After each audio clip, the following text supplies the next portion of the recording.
Hello दोस्तों, hi friend. मैं आपकी उर्मिला अपने पारंपरिक लोकगीत में आप लोगों का स्वागत करती हूँ। हम दोनों बहनों की तरफ से हाथ जोड़ करके प्रणाम बोलती हूँ। और एक किसी ने कमेंट किया है विवाह गीत के लिए, तो मैं कमेंट पे फरमाइश पे गीत गा रही हूँ।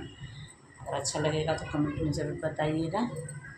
उनके घर में शादी पड़ी है नवंबर में, 25 नवंबर को, और उन्होंने कमेंट करके बोला है कि दीदी एक विवाह गीत ललनवा की गीत गाइए।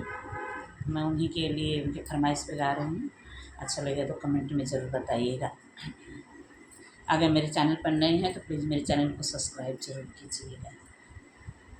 आजमगढ़ सारिया से आवेले मालिनिया, अरे आवेले मालिनिया, अरे हथवा में गज मोती हार रे ललनवा, अरे हथवा में गज मोती हार रे ललनवा, से हरवा पैरे न दुलहे कवन राम, दुलहे कवन राम, रे पैरी चले न ससुरार रे ललनवा, अरे पैरी चले न ससुरार रे ललनवा, बगिया भीतर उनकर पापा पुकारे, अरे पापा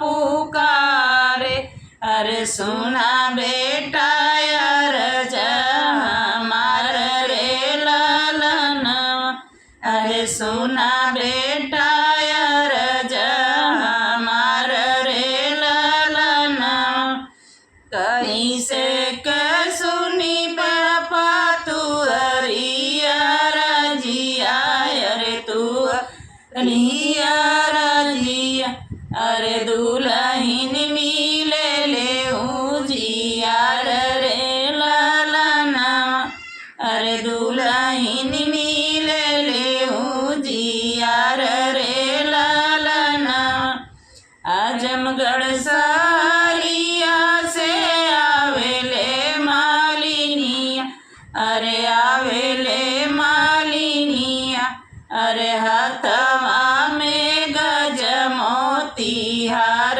रे ललनवा, अरे हथवा में गज मोती हार रे ललनवा, से हरवा पैरे न दुलहे सतेंद्र, दुलहे दुलहे सतेंद्र दुलहे, अरे पैरी चले न ससुरार रे ललनवा, अरे पैरी चले न ससुरार रे ललनवा, बगिया भीतर उनकर चाचा पुकारे, अरे चाचा पुकारे, अरे सुना बेटा अरज हमार रे ललनवा, अरे सुना बेटा अरज हमार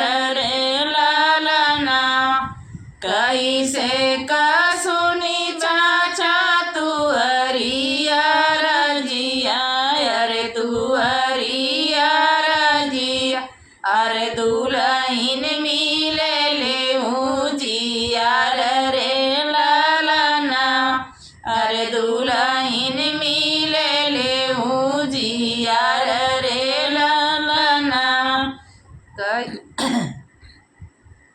आजमगढ़ सारिया से आवेले मालिनिया, अरे आवेले मालिनिया, अरे हथवा में गज मोती हार रे ललनवा, अरे हथवा में गज मोती हार रे ललनवा, से हरवा पैरे न दुलहे सतेंद्र, दुलहे दुलहे सतेंद्र दुलहे, अरे पहिरी चलेला ससुरार रे ललनावा, अरे पहिरी चलेला ससुरार रे ललनावा।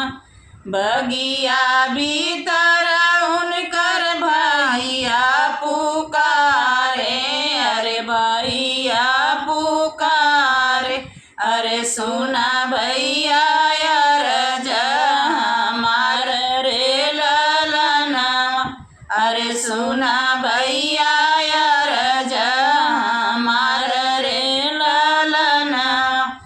कैसे का सुनी भैया तुअरी अरजिया, अरे तुअरी अरजिया, अरे दुल्हन मिले ले उजियार रे ललनावा, अरे दुल्हन मिले ले उजियार रे ललनावा।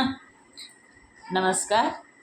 अगर और कोई भी गीत आप लोगों को सुनना होगा तो आप लोग कमेंट में ज़रूर बताइएगा। मैं पूरी कोशिश करूँगी आप लोगों तक पहुँचाने की। अगर वीडियो अच्छा लगे तो लाइक सब्सक्राइब कीजिएगा, कमेंट बॉक्स में ज़रूर बताइएगा। तब तक के लिए प्रणाम, नमस्कार। गोड़ धरत हैं चाची माई भैया भौजी सबके आपन प्यार दुलार आशीर्वाद दया लोग।